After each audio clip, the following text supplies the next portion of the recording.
Jaksa bersama kami di Om Jaksmart, obrolan menarik, Jaksa menjawab sebagai sahabat masyarakat. Nah, pagi ini kita ada tamu spesial nih, Kak Esther. Siapa sih Tasya yang datang ke podcast kita kali ini? Iya, tadi kan kita sudah Pak Jati, asisten-asisten. Iya. Ternyata di sini ada Pak Kajari Sorong. Ya, selamat datang Bapak di podcast Om Jaksmart, edisi spesial ya. Jauh-jauh dari Sorong sampai di sini nih, buat kita wawancarai masuk di podcast Om Jaksmart. Apa kabarnya Bapak?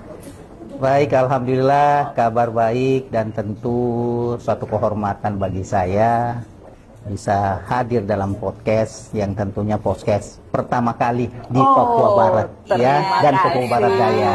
Kami juga merupakan kebanggaan tersendiri loh kali ini bisa mewawancarai bintang tamu spesial nih, Kajari Sorong ya. Luar biasa. Nggak jet lag kan Pak dari Sorong ke Manokwari nih Pak?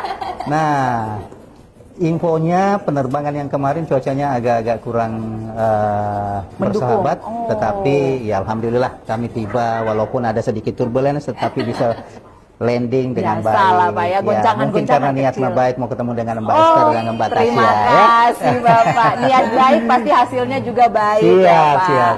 Kali ini kita mau ngobrolin apa sih Tasya bareng Pak Kajari Sorong nih? Kita ngobrol relax aja ya Pak. Iya betul. Santai aja Pak. Santai aja Pak. Kita mau bahas tentang ini Pak, melalui spirit sportivitas kita ciptakan pemilu damai. Wah ini nih udah masuk tahun politik nih ya Pak ya, 2024 bulan depan kita sudah mau melakukan pemilihan ini. Kira-kira bagaimana nih Pak terkait dengan pemilu ini Pak?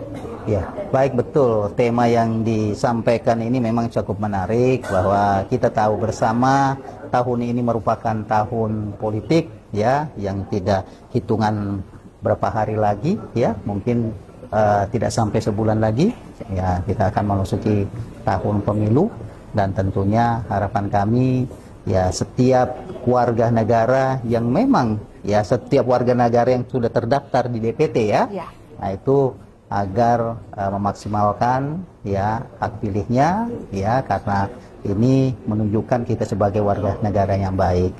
Nah, bagi kami bahwa tema sportivitas ini sebenarnya maknanya sama dengan asas yang ada dalam pemilu itu sendiri. Makna asas dalam pemilu itu adalah asas luber dan jurdil, ya langsung umum, bebas rahasia, dan jujur dan adil. Begitu juga dengan sangat sportivitas. Nah, tentunya kita tahu bersama bahwa semua institusi punya peran aktif dalam mensukseskan pemilu, khususnya pemilu tahun 2024 ini. Sehingga kejaksaan tentunya juga tidak mau ketinggalan, dan bahkan memang di dalam undang-undang pun menjadi sentra, bukan cuma sentra terdepan, bahkan mengawal sampai akhir manakala ada pelanggaran-pelanggaran pemilu. Sehingga Jaksa Agung dalam hal ini, pimpinan kita mengeluarkan instruksi nomor 6 tahun 2023 mengenai optimalisasi peran Kejaksaan Republik Indonesia untuk mensukseskan dan penyelenggaraan pemilu serentak di tahun 2024. Olehnya itu kami khususnya di Kejaksaan Negeri Sorong, dengan makna sportivitas itu kami kemas dalam bentuk sebuah kegiatan yang kami laksanakan di bulan Desember kemarin. Dan itu mungkin nih, ada kegiatannya, ada di IG kami kalau bisa lihat itu. Kami mengadakan wajib follow nih IG-nya Kajari Sorong. Kami kadiakan kegiatan semacam balap sepeda ya. Ada balap sepeda. Kajari Cup, dan itu open laksanakan, mengingat mungkin cara kami mengedukasi terkait dengan pemilu ini bagaimana berlangsung aman dan damai. Sehingga semangat sportivitas, khususnya semangat sportivitas di olahraga, itulah yang kami pengen tunjukkan. Mudah-mudahan dalam hal pemilu nanti semangat sportivitas ini juga tertular, akan dilaksanakan seperti itu. Kemarin terbuka untuk umum ya? Terbuka untuk umum, dan memang pesertanya cukup banyak. Ya, mengingat juga kan mungkin wilayah Sorong yang wilayahnya sudah mencakup provinsi ya. Iya, sekarang sudah menjadi provinsi Papua Daya, dan wilayah Kajari Sorong itu membawahi seprovinsi. Jadi edukasi atau publikasi kita melalui kegiatan balap sepeda yang dilaksanakan secara open itu tidak hanya melibatkan untuk wilayah Papua, dan hampir semua wilayah Papua, baik Papua Induk, Papua Barat, dan 4 DOB lainnya ini lagi ya? Hampir semua ada perwakilan. Ditambah dengan yang luar, ada dari Jawa, ada dari Surabaya, ada dari Jogja, ada dari Makassar, Manado. Ya, jadi cukup ramai lah. Animo masyarakat ini sangat besar sekali ya terlibat di dalam kegiatan ini. Kira-kira ada alasan khusus nggak sih Pak terkait olahraga yang dipilih nih, olahraga balap sepeda? Ya, jadi begini, awalnya juga kenapa kemudian sepeda ini menjadi pilihan yang utama? Kami melihat animo dan antusias khususnya di masyarakat Sorong, ya, warga Sorong, bahwa menjadikan sepeda itu bukan saja sebagai olahraga biasa, tetapi menjadi kebutuhan. Nah, sehingga kemudian saya berusaha juga mencari-cari mana kira-kira grup yang bisa dimasuki. Nah, kemudian adalah grup tertua di sana namanya Goku. Ada wadahnya ya, ada Pak, wadahnya ya? Namanya Goku ya. Saya pikir ini Goku apa? Saya jadi ingat film Dragon Ball itu kan.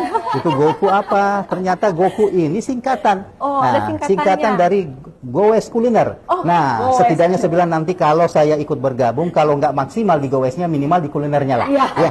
Dan bisa lah Pak ya, kalau nggak Gowes kuliner gitu. Dan kalau ini masuk di komunitas itu, kita sudah pastikan bahwa Gowesnya sudah pasti dapat sehatnya, betul, dan kulinernya pasti dapat kenyangnya. Jadi kalau nggak keringatan di Gowesnya, nanti dimakannya lah baru bisa dapat. Fisiknya sejahtera berarti ini Pak ya. Jadi asik lah dengan cara. Kalau dari sekian banyak peserta yang ikut Pak, kira-kira ada yang memberikan feedback atau respon positif nggak terhadap kegiatan ini Pak? Baik, memang gini.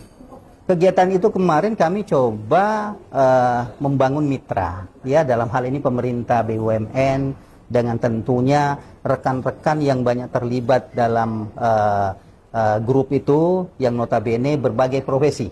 Nah, tentu pemerintah dalam hal ini khususnya Dinas Olahraga, Dinas Pariwisata dan Olahraga itu sangat mendukung penuh. Bahkan pada sambutannya di event kemarin ini, karena dianggap sebagai berhasil, ini rencana mau dijadikan sebagai agenda tahunan. Wah. Jadi ini Kejari Cup pertama yang di akhir tahun kemarin, yang mana tujuan utamanya di samping merayakan ulang tahun Papua Barat Daya dan sekaligus edukasi untuk persiapan pemilu damai. Nah, itu direncanakan untuk tahun depannya mudah-mudahan.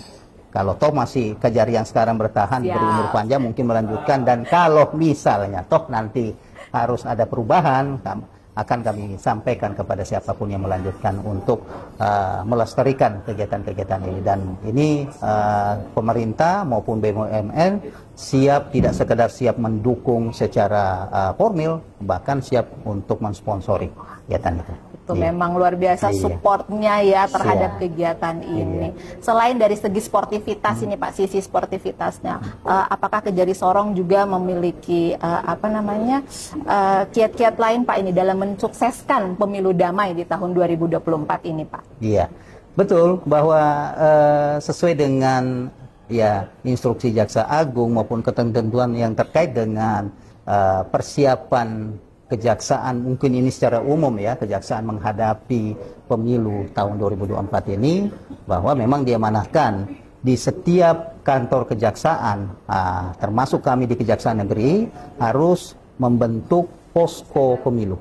Nah, ini tujuannya apa? Untuk memudahkan masyarakat manakala ada hal-hal yang sifatnya perlu dipertanyakan terkait dengan kesiapan pemilu, ataukah pelaporan atau bagaimana, ya, posko pemilu kami itu ada dan posisinya di depan gedung utama.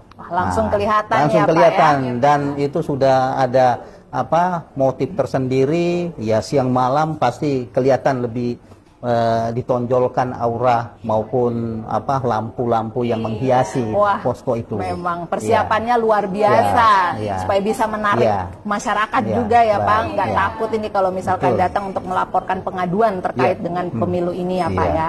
Dan bahkan kemarin kami sudah melakukan kegiatan pemantauan di lapangan khususnya terkait dengan persiapan logistik. Nah, kami kemarin sudah melakukan di khususnya di kota Sorong, mungkin yang lebih banyak DPT-nya atau posko-posko TPS-nya nantinya, kami melihat bagaimana persiapan dan telah dilaporkan, itu kami turun bersama Forkompinda, Bawaslu, ya, dan tentunya didampingi oleh KPU, ya, dari penyampaian yang kami terima bahwa kesiapan khusus Kota Sorong sudah persiapannya adalah di posisi 80%. Artinya adapun yang 20% itu tinggal formulir-formulir ya yang mungkin tidak lama lagi ini, karena infonya sudah ada di Kota Sorong juga dan masih persiapan untuk pembongkaran dari pengiriman dari tempat di mana formulir itu dicetak. Udah mendekati 100% berarti siap, ini ya Pak ya. Terakhir nih Pak, apa harapan Bapak selaku pucuk pimpinan Kejaksaan Negeri Sorong Pak di tahun 2024 ini? Baik. Nah tentunya apa yang menjadi harapan saya, yang tentunya juga menjadi harapan untuk kita semua, bahwa untuk tanggal 14 Februari ini menjadi ajakan buat kita semua. Ayo bagi mereka warga negara, gunakan hak pilihnya, khususnya yang terdaftar di DPT, ya jangan sia-siakan, karena memang kita cuma butuh waktu 5 menit dalam bilik suara itu, dalam TPS itu, tapi itu sangat menentukan kepemimpinan 5 tahun yang akan datang. Oke, terima kasih Bapak, Terima kasih. luar biasa. Siap. Semoga semua harapannya bisa tercapai Amin, Pak. amin. Sukses terus ke depannya Amin. Kejaksaan Siap. Negeri Sorong. Amin. Terima kasih. Demikianlah podcast kita kali ini di Om Jaksmart. Sampai jumpa di lain edisi. Acem. Oke.